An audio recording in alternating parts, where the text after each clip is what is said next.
Karnataka Deputy Chief Minister Lakshman Sawadi on Tuesday said that the Karnataka government will not hike the bus fares in Bengaluru city at this moment but may review it after a few months when life normalizes and the crowd returns. While the state government is charting out to unlock plans, it may allow BMTC to operate only with seated passengers. Standing passengers won't be allowed to prevent overcrowding and to ensure social distancing norms. A local court in Bengaluru on Monday denied bail to Dr. M.K. Pushpita and her associate Premalata, who has been arrested for allegedly siphoning off Covishield vaccine vials from a BBMP primary health center and administrating it to private individuals. Pushpita was hired 6 months ago on a contract basis and deployed at Manjunath Nagar PHC. Karnataka Health Minister K. Sudhakar on Tuesday said 9 doctors have lost their lives to COVID-19 during the second wave of the pandemic, which is one of the lowest among medical practitioners in the country. On Twitter, Sudhakar said Karnataka has one of the lowest mortality rates among doctors during the second wave. Of the 646 doctors who have succumbed to COVID-19 in the country, Karnataka accounts for 9. The decision to start the unlock process in the state is likely to be taken in a day or two. Chief Minister B.S. Yediyurappa is likely to hold a meeting to discuss about the current situation and take a call. The state is currently under lockdown till June 14th, and there are indications that the government is likely to go for a graded relaxation of restrictions in districts that have less positivity rate to begin with. Heavy rainfall lashes Mumbai as monsoon arrives 2 days ahead of onset date. The normal arrival date is 10 June every year.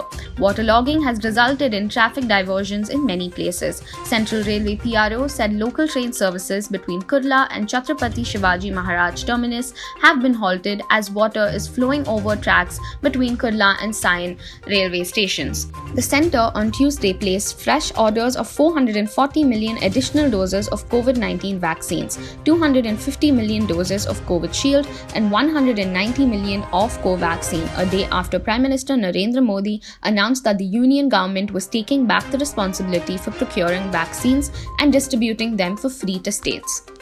This year's first solar eclipse will occur on Thursday, June 10th. It will not be visible in India except in Ladakh and Arunachal Pradesh a few minutes before the sunset. The astronomical phenomenon of annular solar eclipse is seen when the sun, moon and earth come in a straight line and almost on the same plane.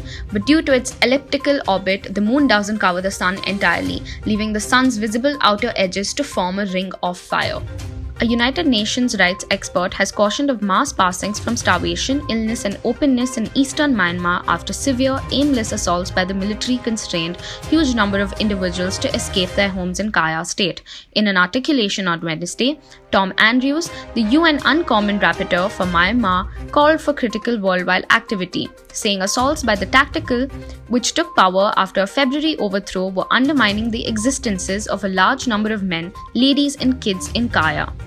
Indian football star Sunil Chhetri has outperformed Messi in a global objective subsequent to scoring the 2 objectives in his country's 2-0 success over Bangladesh in Qatar's capital Doha. Chhetri moved past Argentinian Messi's 72 objectives when he opened the scoring in the 79th moment on Monday in a passing counterpart for the 2022 FIFA World Cup and 2023 AFC Asian Cup. Singapore has found the Delta variant of the coronavirus to be the most prevalent among local cases of variants of concern, according to the Health Ministry data, highlighting its level of infectiousness. There were 449 local cases with VOCs as of May 31st, of which 428 were the Delta variant first detected in India and 9 of the Beta variant first identified in South Africa, the Health Ministry said in email statement on Wednesday. The Hong Kong team behind celebrity humanoid robo Sophia is launching a new prototype Grace targeted at the healthcare market and designed to interact with the elderly and those isolated by the COVID-19 pandemic.